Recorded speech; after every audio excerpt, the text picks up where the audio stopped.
नमस्कार, स्वागत है आप सभी का। मैं हूं आपके साथ कुमार कुणाल धीरज। आप देख रहे हैं पक्ष विपक्ष।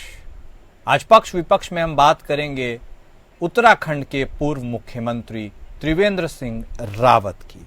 क्या उन्होंने सेल्फ गोल किया है? उत्तराखंड के पूर्व मुख्यमंत्री और हरिद्वार से सांसद त्रिवेंद्र सिंह रावत ने खनन को लेकर अपनी ही सरकार पर तीखा हमला बोला है। हाल ही में संसद में अवैध खनन का मुद्दा उठाने के बाद त्रिवेंद्र सिंह रावत ने अब एक निजी चैनल को दिए इंटरव्यू में राज्य सरकार पर निशाना साधते हुए विवादित बयान दिया।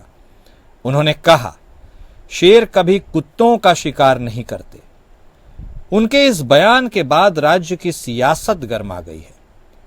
त्रिवेंद्र सिंह रावत का यह बयान खनन सचिव बृजेश कुमार संत के उस दावे के बाद आया है जिसमें संत ने कहा था कि उत्तराखंड में पिछले 25 वर्षों में इस साल सबसे अधिक खनन राजस्व प्राप्त हुआ है। बृजेश कुमार संत ने आंकड़े पेश करते हुए कहा था कि वित्तीय वर्ष 2023-24 में राज्य को खनन से लगभग 1100 करोड़ रुपए का राजस्व प्राप्त हुआ है, जो कि राज्य के गठन के बाद अब तक का सर्वोच्च आंकड़ा है। पूर्व मुख्यमंत्री त्रिवेंद्र सिंह रावत ने कुछ दिन पहले संसद में अवैध खनन का मुद्दा उठाते हुए कहा था कि उत्तराखंड में बड़े पैमाने पर अवैध खनन हो रहा है। उन्होंने सरकार से सवाल किया था कि इस खनन पर रोक लगाने के लिए क्या कदम उठाए जा रहे हैं। रावत का आरोप था कि अवैध खनन के कारण पर्यावरण को भारी नुकसान हो रहा है, लेकिन सरकार इस पर सख्ती नहीं बरत रही। इसी पर खनन सचिव बृजेश कुमार संत ने बयान जारी कर यह दावा किया था कि खनन से होने वाला राजस्व पिछले वर्षों की तुलना में इस साल सबसे अधिक रहा। उन्होंने कहा कि अवैध खनन पर नियंत्रण के लिए सरकार ने टेक्नोलॉजी और टास्क फोर्स का सहारा लिया है, जिससे खनन चोरी रुका है और राजस्व में इजाफा हुआ है। संत ने कहा, आज तक जब भी वित्त विभाग ने टारगेट दिया, हमने उसे न केवल पूरा किया बल्कि 200 करोड़ रुपए ज्यादा सरप्लस राजस्व जुटाया है। बृजेश कुमार संत ने ट्रकों के रात में चलने को लेकर भी सफाई दी। उन्होंने कहा कि रात में ट्रकों के चलने का कारण अवैध खनन नहीं बल्कि यातायात का दबाव कम करना है। हालांकि रावत ने किसी का नाम नहीं लिया, लेकिन उनका बयान अधिकारियों पर तंज माना जा रहा है। वहीं उत्तराखंड आईएएस एसोसिएशन ने बयान पर आपत्ति उठाई है और कहा है कि ऐसे बयान से आम नागरिकों की तरह उनकी भी आत्मसम्मान और गरिमा को ठेस लगता है। नेता प्रतिपक्ष ने कैग की रिपोर्ट में राज्य में अवैध खनन का जुर्माने का जिक्र किया, जिसमें 1386 करोड़ वसूल किए जाने का उल्लेख है। वर्तमान में प्रदेश में अवैध खनन के 818 प्रकरण हैं। इसमें कुल 303 करोड़ की धनराशि वसूली जानी है, यानी कि अवैध खनन राज्य में बदस्तूर जारी है। मेरे सांसद ने किसी अधिकारी को लेकर नहीं बोला है। किस एंगल से कौन कहां उठा रहा मैं नहीं कह सकता इस बात को, लेकिन किसी भी सांसद ने किसी अधिकारी के लिए कोई बात नहीं की है, मैं प्रामाणिकता से कह सकता हूँ। बाकी इसकी स्पष्टीकरण लेना हो तो आप बेंच से ले सकते हैं। उन्होंने अधिकारी के लिए बोला कि नहीं बोला, सत्य है कि नहीं बोला। सर आप लेंगे उनसे? नहीं लिया, नहीं बोला ना, मैं दावे से कर रहा हूँ किसी अधिकारी ने नहीं बोला। किसके लिए बोला, किस बात पे बोला, इसका उत्तर वही देंगे। सर आईएएस एसोसिएशन तो उत्तराखंड के पूर्व मुख्यमंत्री त्रिवेंद्र सिंह रावत का यह बयान और अब उसके सियासी मायने खोजे जा रहे हैं। आखिर इसका मतलब है क्या? इसी पर हम चर्चा करते हैं। हम अपनी चर्चा को आगे बढ़ाते हैं। हमारे साथ हमारे खास मेहमान जुड़ चुके हैं। भारतीय जनता पार्टी की तरफ से बतौर प्रवक्ता नवीन ठाकुर साहब जुड़े हैं। वहीं कांग्रेस पार्टी की तरफ से बतौर प्रवक्ता गरिमा दसौनी जी भी हमारे साथ जुड़ चुकी हैं। आप दोनों खास मेहमान का स्वागत है। शुरुआत ठाकुर साहब आप ही से, क्योंकि भारतीय जनता पार्टी का पक्ष तो आप ही रखिएगा और ऐसे में पूर्व मुख्यमंत्री उत्तराखंड और मौजूदा सांसद सीनियर लीडर त्रिवेंद्र सिंह रावत ऐसे ही तो कुछ नहीं कह देते हैं या ऐसे ही कुछ नहीं बोल दिया गया होगा, कुछ मायने हैं। उनका स्टेटमेंट बहुत ज्यादा सुर्खियों में है। क्या लगता है कि वह अपनी ही सरकार से सवाल पूछ रहे हैं, और यदि पूछ रहे हैं तो क्या सरकार में सब कुछ ऑल इज वेल है? ओपनिंग कमेंट ठाकुर साहब आप ही से।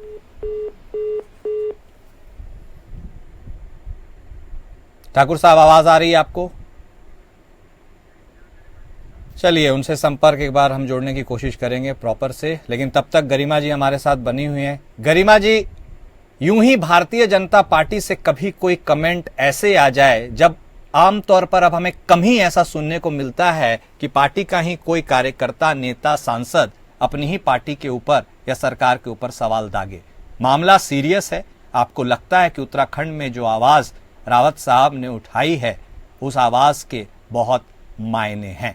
दसौनी जी। मैं दाद देती हूँ त्रिवेंद्र रावत जी के साहस की। उन्होंने एक ऐसी नजीर प्रस्तुत करी है कि आप देखिए, हम लोगों को आज तक तो ये नहीं देखने को मिला कि अपनी ही सरकार पर कोई सांसद इस तरह से हमलावर हो।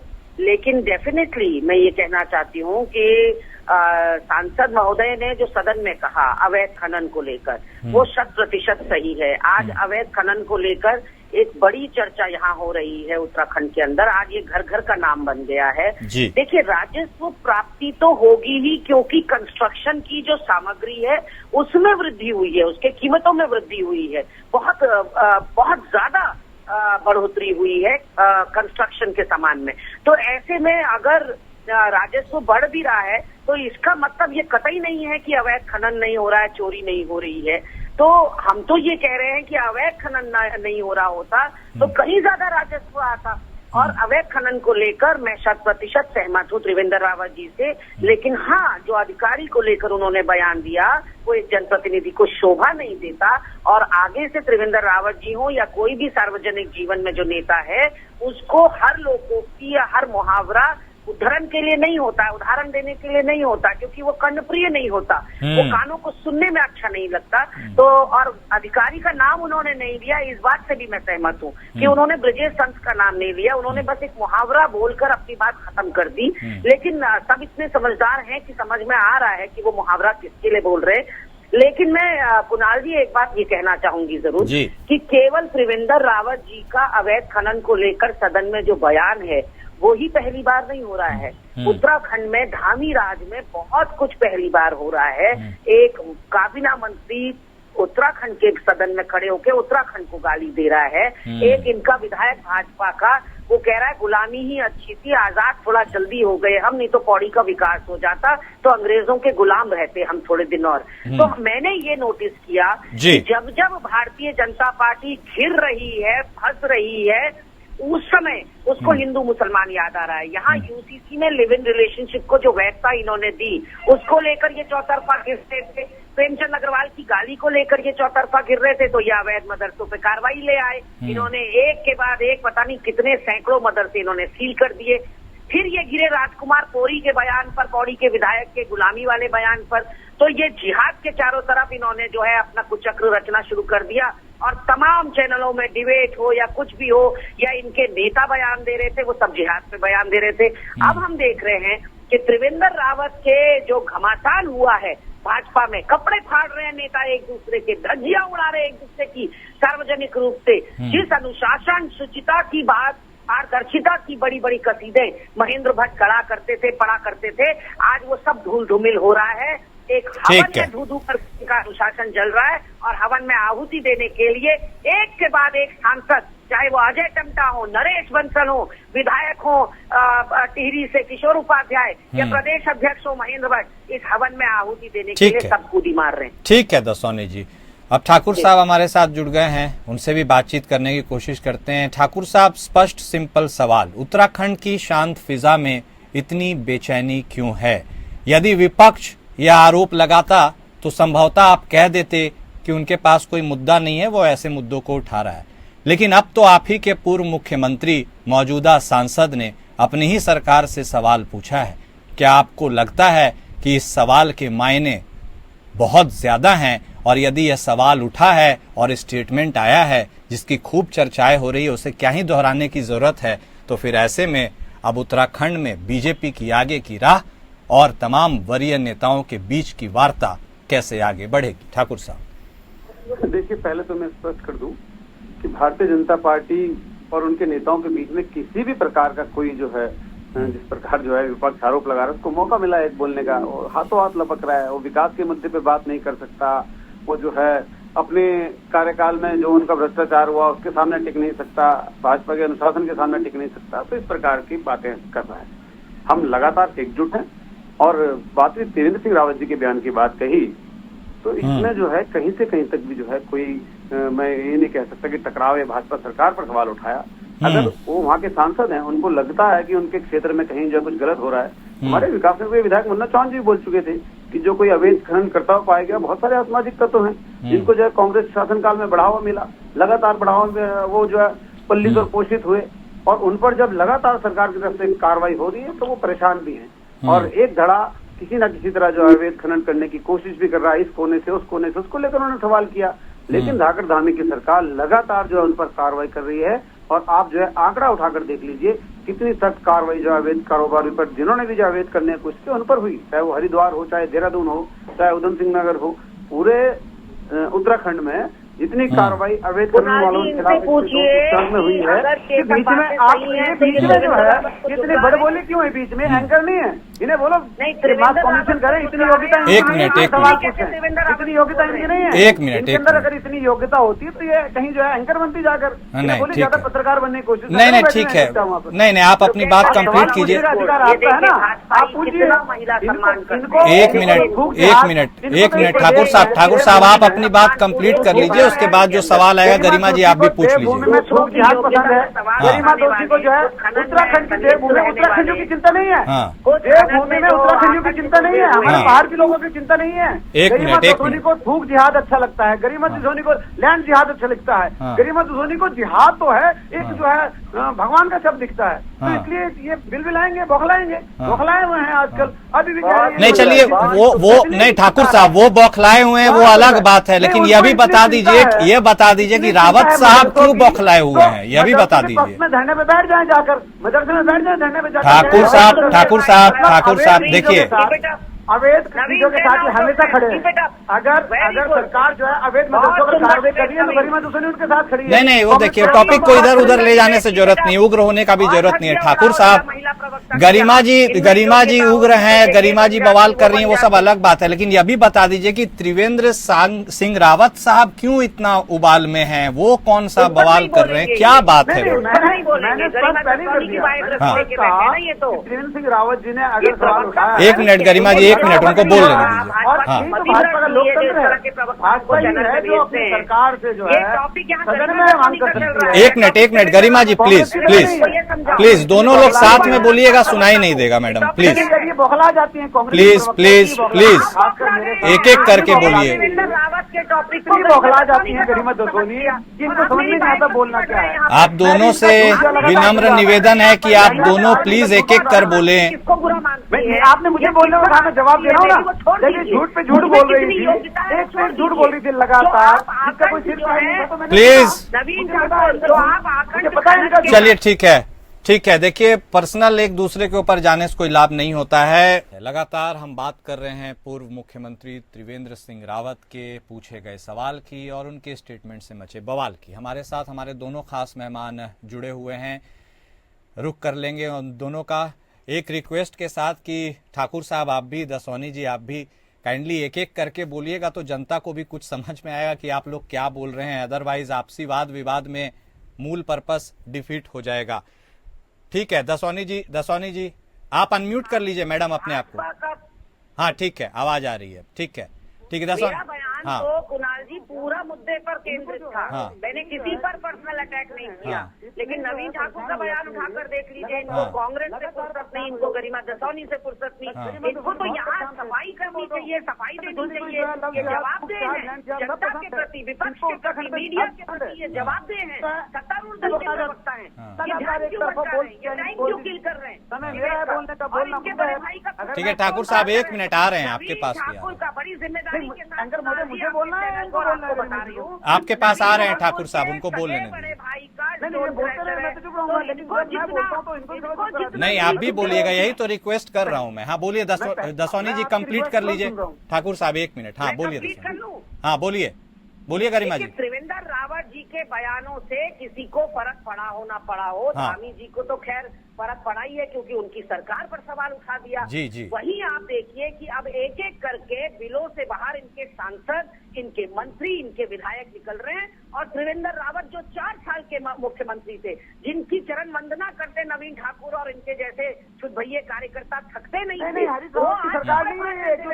ठीक है, ठीक है, इन लोगों के अंदर कम से कम इनके आंखों का पानी तक खत्म हो गया है। ठीक है, ठीक है दसौनी जी। कल को त्रिवेंद्र रावत दोबारा मुख्यमंत्री में दिखा सकते हैं। ठीक है, आपका दसौनी जी, गरिमा जी, आपका मैसेज पहुंच गया, आपका मैसेज पहुंच गया। ठाकुर साहब अब आप 1 minute, Garima ji please please. यार ठीक है मैडम, आपका मैसेज पहुंच गया है, सवाल भी आपने पूछ लिया। अब एक बार सुन लीजिए प्रॉपर तरीके से ठाकुर साहब को। ठाकुर साहब प्लीज गो अहेड, बोलिए। बैकग्राउंड जब इन्होंने गरिमा दसौनी के बारे में इतना बताया तो हाँ। नवीन ठाकुर के सगे बड़े भाई का स्टोन क्रैशर है। हाँ, स्टोन क्रैशर है सगे बड़े भाई का, तो सुई किसी और को चुभी हो ना चुभी हो त्रिवेंद्र रावत की, नवीन ठाकुर को सबसे ज्यादा चुभी है, क्योंकि आपसे ठीक घर है, का काम ठीक है, प्लीज मुद्दे पे रहेंगे। ठाकुर साहब बोलिए। अब देखिए, सरकार से सवाल पूछना काम तो विपक्ष का है, लेकिन जब आप ही के सांसद आप ही की सरकार से सवाल पूछते हैं तो मामला उलझ जाता है। ठाकुर साहब बोलिए, सफाई दे दीजिए प्लीज। मैडम सुन लीजिए प्लीज। सफाई दीजिए, स्टोन क्रैशर है इनके बड़े भाई का। गरिमा जी 1 मिनट प्लीज, रिक्वेस्ट है, प्लीज मैडम तो सुन लीजिए। सबसे ज्यादा टचमी तो इनको ही हुआ उनके बयान से। ठीक है madam, please. Naveen ji over to you, please बोलिए। जी देखिए, मैं जब ये पहले बोल रही थी पहले राउंड में एक शब्द बोला हूँ, एंकर मुझे आप बता दीजिए, एक शब्द नहीं बोला। नहीं ठीक है, अब आप बोल लीजिए सर, प्लीज बोल लीजिए। जी, और जब मैं बोलना शुरू करता हूँ चीखने चिल्लाने लगते हैं, हाय अल्लाह मचाने लगते हैं। नहीं, वो सुन रही हैं आपको, बोलिए प्लीज बोलिए। जनता ने 5-5 बार तमाचा मारकर 0 आउट किया कांग्रेस को। गिरेबान में झांक उत्तराखंड की देवभूमि की जनता इसलिए नकार रही है क्योंकि ये रोहिंग्यों के साथ हैं। आज जो है मदरसे चीज हो रहे हैं तो गरिमा दसौनी को दिक्कत हो रही है। आपके सांसद आप ही की सरकार के ऊपर सवाल क्यों उठा रहे हैं, यह भी तो बता दीजिए ठाकुर साहब। गरिमा जी को बाद में बात कर लीजिएगा, आप लोग तो एक ही साथ उठते बैठते भी हैं कभी कभार, कांग्रेस और गरिमा मिलते जुलते हैं। अगर भूख जिहाद हो रहा है, देवभूमि के लोगों को प्रभावित करने का काम किया जा रहा है, अपमानित करने का काम किया जा रहा है। जिहादियों के साथ गरिमा दसौनी लैंड जिहादियों के साथ है, गरिमा दसौनी अवैध बांग्लादेशियों के साथ है, मतलब पूरी कांग्रेस उनके साथ है। ठीक है, अब गरिमा जी के बारे में अगर आपने कह लिया हो, बात हो गई हो, तो प्लीज अब बता दीजिए, आप ही के सांसद जब आप ही से सवाल पूछ रहे हैं तो माजरा क्या है?